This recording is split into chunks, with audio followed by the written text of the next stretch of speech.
विधानसभा चुनाव से पहले फिर बाहर आया जिन्ना का जिन्न। सीएम योगी ने अखिलेश यादव के सरदार पटेल से जिन्ना की तुलना को बताया शर्मनाक। मुरादाबाद में प्रधानमंत्री आवास योजना के लाभार्थियों के बीच अखिलेश पर जमकर बरसे। सीएम योगी ने कहा, भारत की जनता समाजवादी पार्टी की इस विभाजनकारी मानसिकता को स्वीकार नहीं करेगी। यूपी की जनता तो कतई नहीं। उनको तो समाज को बांटने से ही फुर्सत नहीं था और उनकी विभाजन की प्रवृत्ति अभी भी नहीं गई है। तो उनका वो विभाजनकारी मानसिकता एक बार फिर से सामने आ गई। सीएम योगी ने अखिलेश यादव की सोच को बताया तालिबानी। जिन्ना के महिमा मंडन की माफी की मांग की।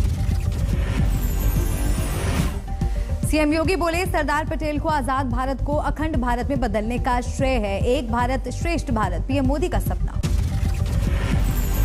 यूपी की सियासत में जिन्ना की फिर एंट्री। पूर्व मुख्यमंत्री अखिलेश यादव ने बताया फ्रीडम फाइटर।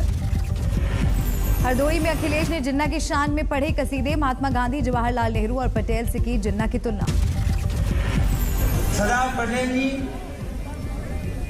राष्ट्रपिता महात्मा गांधी, जवाहरलाल नेहरू, जिन्ना एक ही संस्था में पढ़ करके बैरिस्टर बनकर के आए थे। एक ही जगह पर पढ़ाई लिखाई की उन्होंने, वो बैरिस्टर बनी, उन्होंने आजादी दिलाई। अखिलेश के जिन्ना वाले बयान पर हमलावर हुई बीजेपी। मोहसिन रजा का ट्वीट, देश समझ ले जिन्नावादियों की हकीकत। बीजेपी प्रवक्ता राकेश त्रिपाठी ने कसा तंज, कहा अखिलेश के ज्ञान को सुनकर अपना सर पकड़ लेंगे खुद मुलायम सिंह। यूपी के अमरोहा में संदिग्ध परिस्थिति में पेड़ पर लटका मिला 16 साल की रेप पीड़िता का शव। पिता ने हत्या का लगाया आरोप। मृतक नाबालिग के पिता के मुताबिक 25 सितंबर को मोनू नाम के एक आरोपी ने लड़की के साथ रेप किया। तहरीर लिखाने पहुंचे परिजनों पर पुलिस ने छेड़खानी की शिकायत दर्ज कराने का दबाव डाला था। एसपी ने 3 आरोपी पुलिसकर्मियों को सस्पेंड किया। थाना प्रभारी आदमपुर और 2 सिपाही को निलंबित किया गया है। वर्तमान घटना के संबंध में परिजनों के द्वारा दी गई तहरीर के आधार पर 3 अभियुक्त के खिलाफ मुकदमा पंजीकृत किया गया है। अखिलेश यादव ने उठाया अमरोहा में हुई रेप और हत्या की वारदात का मुद्दा। कहा, रेप और हत्याकांड में कुछ भ्रष्ट पुलिस वालों को निलंबित करके बच नहीं सकती यूपी सरकार। अखिलेश बोले, अमरोहा रेप कांड के आरोपी के सितंबर से फरार होने का दिया हवाला। कहा, सच ये है उत्तर प्रदेश में सरकार ही फरार है। महाराष्ट्र में उद्धव सरकार के मंत्री नवाब मलिक के आरोपों की नई किस्त। ड्रग्स केस में आज सीधा बीजेपी नेता और पूर्व सीएम देवेंद्र फडणवीस पर किया वार। नवाब मलिक के मुताबिक कई बीजेपी नेताओं के ड्रग पेडलर से हैं संबंध। देवेंद्र फडणवीस का ड्रग पेडलर जयदीप राणा से जोड़ा नाता। कहा, ड्रग पेडलर से फडणवीस के संबंधों की होनी चाहिए जांच। नवाब मलिक का बहुत बड़ा आरोप। कहा, महाराष्ट्र में देवेंद्र फडणवीस के इशारे पर होता है ड्रग्स का खेल। जो देवेंद्र जी का वजह है, वो लगातार एनसीबी ऑफिस में बैठता है। पूरा ड्रग का खेल कहीं ना कहीं देवेंद्र जी के आशीर्वाद से महाराष्ट्र में चल रहा है। नवाब मलिक ने देवेंद्र फडणवीस की पत्नी अमृता फडणवीस और जयदीप राणा की साथ साथ की तस्वीर भी ट्वीट की।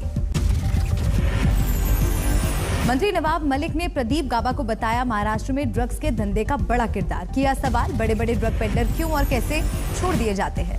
नवाब मलिक ने केंद्रीय मंत्री रामदास अठावले पर भी किया पलटवार। कहा, आरोपियों का समर्थन करना दुर्भाग्यपूर्ण। समीर वानखेड़े के परिजनों से क्यों मिले अठावले। देवेंद्र फडणवीस ने नवाब मलिक पर किया पलटवार। अंडरवर्ल्ड से जुड़ा नवाब मलिक का संबंध। कहा, दिवाली के बाद दूंगा सबूत। फडणवीस बोले, नवाब मलिक ने जुलाई में जलाई फुलझड़ी, दीपावली के बाद मैं फोड़ूंगा बम। देवेंद्र फडणवीस ने कहा, मेरी पत्नी एक फुलझड़ी जलाई है तो बम तो फूटेगा और दिवाली के बाद फूटेगा। और दिवाली के बाद नवाब मलिक, इनके अंडरवर्ल्ड के साथ क्या संबंध है। देवेंद्र फडणवीस ने कहा, मेरी पत्नी की जो फोटो नवाब मलिक ने दिखाई वो 4 साल पुरानी है। 4 साल बाद एनसीपी ने जयदीप राणा को गिरफ्तार किया है। देवेंद्र फडणवीस ने कहा, 4 साल पहले रिवर मार्च संगठन की क्रिएटिव टीम मुझसे मिलने आई थी। इसी दौरान जयदीप राणा ने खिंचवाई थी ये तस्वीर। फडणवीस ने कहा, मेरे साथ भी जयदीप ने तस्वीर खिंचवाई थी। साजिशन उसे नवाब मलिक ने पोस्ट नहीं किया, पत्नी को बनाया मोहरा। फडणवीस ने कहा नवाब मलिक के जमाई के घर गांजा मिला तो पूरी राष्ट्रवादी पार्टी ही ड्रग केस में संलिप्त मान ली जाए, लेकिन मैं ऐसा नहीं मानता। फडणवीस बोले कि सियानी बिल्ली खंबा नोच रही है, ड्रग्स केस में जमाई का नाम आने से नवाब मलिक बौखलाए हैं। देवेंद्र फडणवीस की पत्नी अमृता फडणवीस का भी नवाब मलिक पर पलटवार किया ट्वीट, विनाश काले विपरीत बुद्धि। नवाब मलिक ने देवेंद्र फडणवीस और अमृता फडणवीस के पलटवार पर किया वार, किया ट्वीट, कल दूंगा इनके आरोपों का जवाब। दिल्ली में अनुसूचित जाति आयोग के दफ्तर पहुंचे समीर वानखेड़े, नवाब मलिक ने वानखेड़े पर फर्जी दस्तावेज से नौकरी पाने का लगाया है आरोप, समीर ने सौंपे दस्तावेज। अनुसूचित जाति आयोग के अध्यक्ष विजय सांपला ने कहा वानखेड़े ने बताई अपनी व्यथा, सौंपे दस्तावेज, मैंने गृह मंत्रालय और महाराष्ट्र सरकार से भी मांगी है जानकारी, दस्तावेजों की होगी पुख्ता जांच। विजय सांपला ने कहा दस्तावेज अधूरे नजर आने पर जांच के लिए टीम का होगा गठन। अनुसूचित जाति आयोग के अध्यक्ष ने कहा हमारा काम एक्शन लेना नहीं, अत्याचार रोकना है, चाहे वो समीर वानखेड़े हो या फिर कोई और। ये जो संबंधित कोई भी डॉक्यूमेंट है वो हम मंगवाएंगे और जल्दी उसके ऊपर जो है कोई भी अंकुश ना रहे उन सबको क्लियर करेंगे। समीर वानखेड़े ने कल मुंबई में एससी राष्ट्रीय आयोग के वाइस चेयरमैन अरुण हल्दर से मुलाकात की थी, पूरे परिवार के साथ पहुंचे थे उनके घर। मुंबई में प्रवर्तन निदेशालय के दफ्तर पहुंचे महाराष्ट्र के पूर्व गृह मंत्री Anil Deshmukh, money laundering case में दर्ज कराया बयान, कहा अब तक नहीं था मेरे और मेरे परिवार पर आरोप, सचिन वाजे और परमवीर की वजह से परिवार परेशान।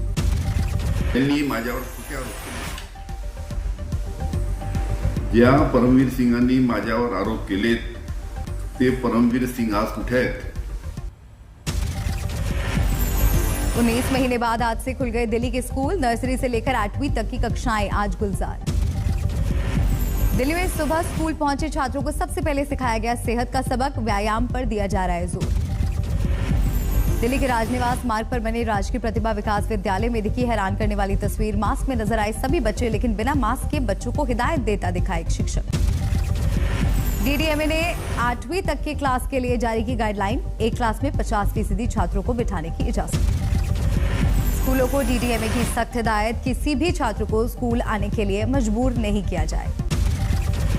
बिना वैक्सीन के स्टाफ को स्कूल में नहीं मिलेगी एंट्री, खाना और किताबों सहित किसी भी सामान को शेयर ना करने की हिदायत।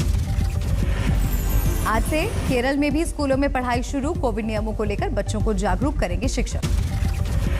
देश में फिर बज रही कोरोना के खतरे की घंटी, धीरे धीरे कोरोना केस में इजाफा हो रहा है। 24 घंटे में 12,514 नए कोरोना केस सामने आए थे। देश में पिछले 24 घंटे में कोरोना से 251 लोगों की गई जान। केरल में कोरोना का कहर जारी, 24 घंटे में केरल में 7,167 नए कोरोना केस आए सामने, 167 लोगों की गई जान। फिर लगी पेट्रोल और डीजल के दामों में आग, 35 पैसे प्रति लीटर बढ़े दाम। पिछले एक सप्ताह में पेट्रोल और डीजल के दामों में 2 रुपए प्रति लीटर से ज्यादा का इजाफा, तेल भराने में जा रहा है जनता की कमाई का पैसा। दिल्ली में 1 लीटर पेट्रोल का दाम 109 रुपए 69 पैसे हुआ। डीजल भी दिल्ली में महंगाई का शतक जड़ने को तैयार, दिल्ली में 1 लीटर डीजल का दाम अब 98 रुपए 42 पैसे। बालाघाट में नहीं बुझ रही पेट्रोल और डीजल के दामों में लगी आग, बालाघाट में 1 लीटर पेट्रोल का दाम 121 रुपए के करीब। बालाघाट में सेंचुरी लगाकर महंगाई की पिच पर डटा है डीजल, 1 लीटर डीजल का दाम 110 रुपए 22 पैसे। दिल्ली में एलपीजी की कमर्शियल सिलेंडर के दामों में 266 रुपए 50 पैसे की बढ़ोतरी, एक सिलेंडर का दाम 2,000 रुपए के पार पहुंचा। प्रियंका गांधी ने उठाया महंगाई का मुद्दा, यूपी में महिलाओं के नाम लिखा खुला खत, उत्तर प्रदेश की मेरी प्रिय बहनों, आपका हर दिन संघर्षों से भरा है, आपके लिए कांग्रेस ने अलग से एक महिला घोषणा पत्र तैयार किया है। प्रियंका ने महिला घोषणा पत्र में किया वादा, कांग्रेस की सरकार बनने पर साल में 3 भरे गैस सिलेंडर दिए जाएंगे मुफ्त।